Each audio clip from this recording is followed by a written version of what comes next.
Pasukan Olimpik kuno di Greece pada tahun 708 sebelum Masihi. Satu acara lompatan jauh telah berjaya dikesan dengan lompatan yang mencatatkan kejorahan 7 meter 5 cm oleh Sianis, iaitu atlet dari Sparta. Selain daripada itu, 3 bentuk lompatan telah berjaya ditemui, iaitu multiple, double triple dan juga anti-triple telah berjaya dikesan dengan penemuan daripada lukisan yang dilukis di atas tembikar pada zaman dahulu.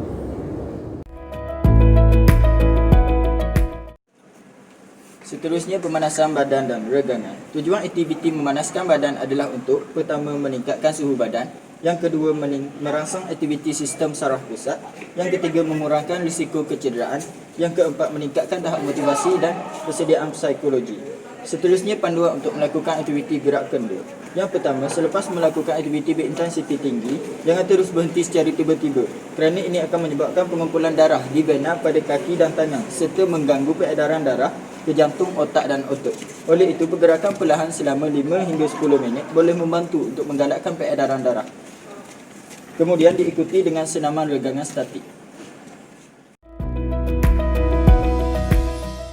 Seterusnya, untuk bahagian peralatan, yang pertama ialah lorong larian, kedua papan lonjakan, ketiga ialah petunjuk plastisim, keempat kawasan pendaratan, kelima pita pengukur, keenam pengukur hal laju angin, ketujuh bendera dan yang terakhir ialah kasut berpaku atau dikenali sebagai spike.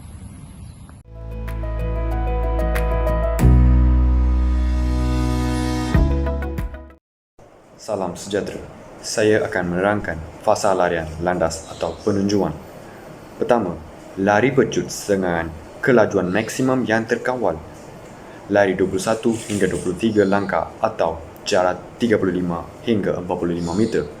Kedua, kawal ketepatan langkah bermula daripada langkah keempat yang telah ditandakan.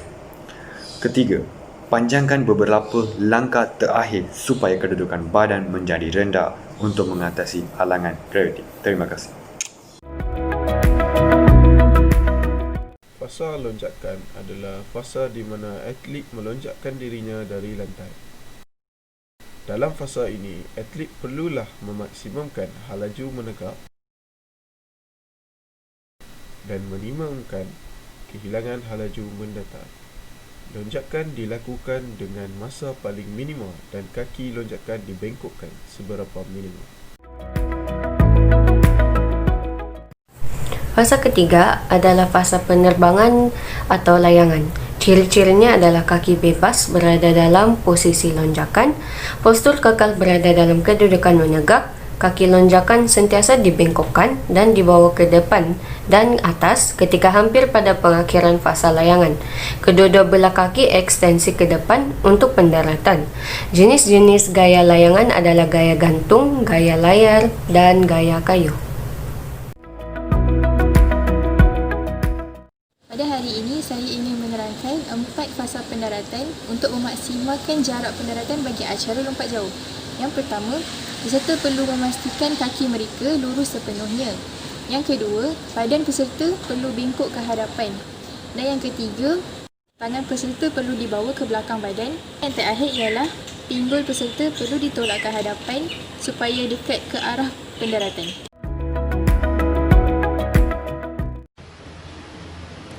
Peraturan-peraturan acara lompat jauh. 3 peraturan utama yang perlu ditekankan dalam acara lompat jauh. Yang pertama adalah lompatan peserta diambil kira dengan lompatan yang paling jauh jaraknya. Yang kedua, peserta perlu melakukan lompatan pada papan pelepas dan tidak dibenarkan untuk membuat lompatan sebelum kaki sampai ke papan pelepas. Lompatan peserta diisytiharkan batas sekiranya peserta menyentuh atau memijak kawasan hadapan papan pelepas dan pada tanda yang dibenarkan.